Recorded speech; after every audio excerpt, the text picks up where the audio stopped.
Greetings all. So I just returned from the Tower Club in Tyson's Corner and had a very, very successful meeting with essentially the person who took TSA after its first year in existence, and this was post 9/11, and had them integrated into the Department of Homeland Security, TSA being the Transportation Security Administration.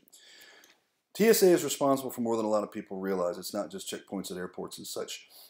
If it flows in the road, if it flows in the water, U.S. territory, TSA tends to have a lot of control. Now, of course, they work in conjunction with Customs Border Protection, other organizations, but they do a lot. Oil pipeline also being a recent one that's of much concern to them.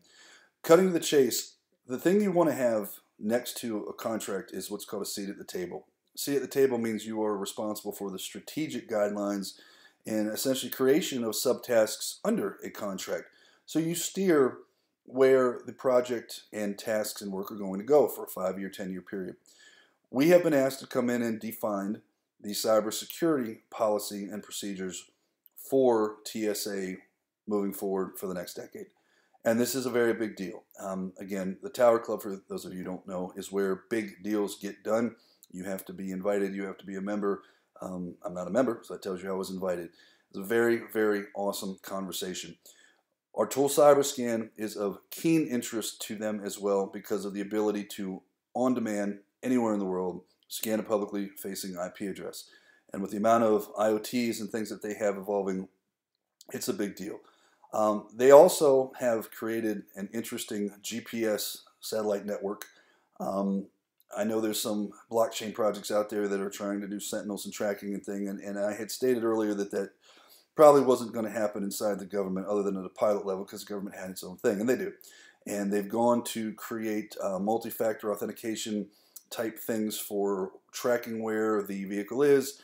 If it deviates, if it stops, they can even turn the vehicle off via satellites if it is off course or violating what its protocol is. But what they are concerned about are things like GPS spoofing that they want some direction on. So we are here to guide them specifically for this task moving forward, which is really, really cool. And I'll just say this, the initial task that we will be supporting and strategically evolving, and this does not mean it's all ours, we have to work with other partners, but it's a $375 million contract approved and allocated because they've demonstrated it can save over $5 billion to the federal government and the taxpayer. So there'll be much more said on this. I have to meet with their technical point of contact, who coincidentally was appointed by the gentleman who I was sitting with at the table today. So there's a good relationship there. And then we will meet with the contracts woman to get approval for what the initial tasks and phases will be.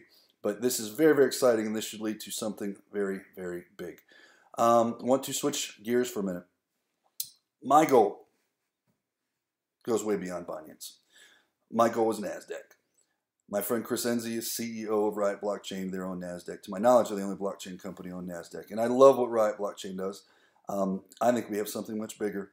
And I think that as we grow our company and its revenues a la these tasks with TSA and other large organizations, there's no reason that we can't become a company that is publicly traded there. And I've always said, I think that the crypto ecosystem is going to evolve. And it's not going to be just our market cap is based on circulating supply of tokens times the price of the token. It's going to come down to what I always say, revenue, profit, ROI. That's what makes businesses go round. And as blockchain and crypto mature, so will the business model. And that, again, is why 90% or more of these other cryptos are going to go under, because they just don't have anything of substance. We're going to be there. So I'm just going to say this.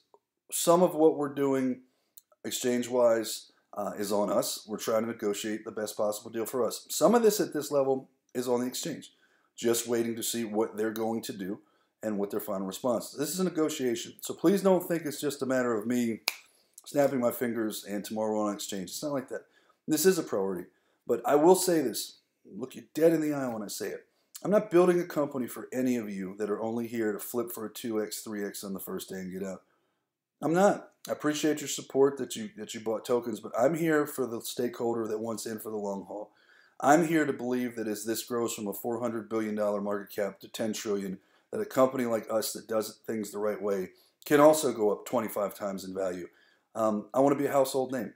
I want to be a very serious player in the crypto world, and I think most of you that are getting to know me or actually know me understand that's just how I operate.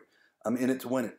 So we will do all the things that you want and expect us to do, including the exchanges. We are doing our best to expedite it, but my vision goes far, far beyond the ICOM and the token listing. For me, it's just the beginning. And I hope that excites some of you. So thanks for all the support. Thanks for listening. And I will give you more updates as the TSA opportunity evolves. We'll certainly talk about the academia partner who reached out, who wants CyberScan today as well. So much going on. Just stay tuned. Thanks a lot. Bye-bye.